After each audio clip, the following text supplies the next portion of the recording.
За манай бүлэг бол одоо яг энэ асуудал дээр бол хилцээг нь одоо бүлэг хилцэж байна.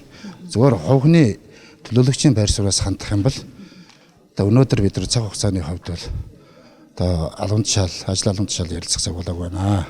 Өнөөдөр үндсэн чиглэл батлах өнгөрсөн 2019 оныхаа ажлыг дүгнэх цэгнэх гэдэг маш олон ажлууд байна. Тэр ажлуудаа бас эхлээд хэлцэх хэрэгтэй байхаа. Одоо энэ ардын намаас бас бид нар яг үндэ бол сая сонсож байна. Бас одоо гайхчлаа бас энэ дээр. Сая энэ хурлын даргын үгнээс гарч байна. Үндсэн чиглэл 2020 оны үндсэн чиглэлийг хэлцэх 2019 оны ажлыг дүгнэх асуудал орсон байна. Тэндээ тэргүүлэгч нар бас энийг зөвхөн одоо энэ хурлын даргаыг чөлөөлөх асуудлыг үлдээгээд бусдыг хассан байна.